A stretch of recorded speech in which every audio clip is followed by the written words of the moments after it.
Let's look at a typical cast with a lure rod.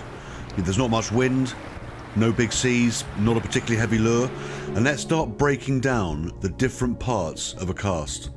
This is basically where I start the cast. The bail arm has been clicked over, and you'll notice the length of drop to the lure. Now that's going to be subtly different for different kinds of lures and on different rods, but that is a case of literally playing with all the rods and the lures to find out which drop works best for you. We then start to bring the rod back to set it for that power stroke. And one thing I've noticed with my casting, I don't know where it came from, I don't know why I do it, but my hand is not actually on the butt of the rod until this point. Now we come to that point where the rod has gone as far back as it's going to go before you go into the power stroke. Now I'm quite surprised when I break my own cast down, because I thought the rod was going further back. I don't know why, I just kind of felt that I was putting more kind of arc into the rod, but I'm not, but it seems to work. And now we go into what I would call the power stroke of the cast. And I've stopped the video exactly where the rod is bending at its maximum. And from here, the rod is now going to unfold to straight.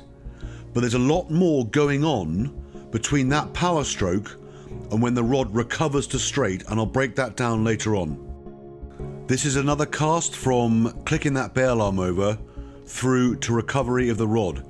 Nice and easy, nice and smooth, nice and simple, nothing really to go wrong. But then watch here and you'll see when it doesn't exactly go to plan.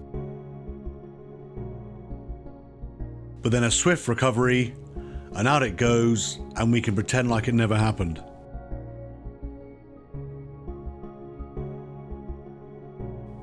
Let's have a look at what happens to a lure fishing rod as you go from that power stroke, at maximum bend basically on the rod, through to when the rod recovers to straight. And there's more going on than you realise. What we're on about here is recovery. How a rod recovers, and what is very noticeable from photographing fishing rods for years and years now is how these modern lure rods recover so quickly, as in they come back to that horizontal position so fast after that power stroke in the cast. So as you come through the power of the cast and that lure flies out there, the rod has to go somewhere.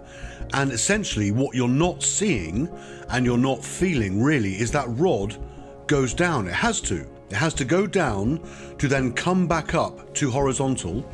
And to me, it's how fast that rod goes down and then almost snaps back to horizontal, which is giving us the true kind of sign of a really nice fast recovery.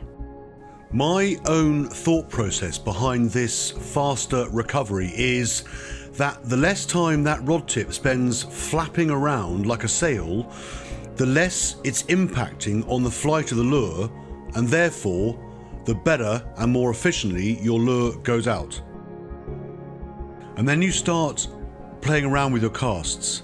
Like here, I'm punching a lure into a strong headwind, and I'm releasing that lure a bit lower to try and get in and underneath the wind.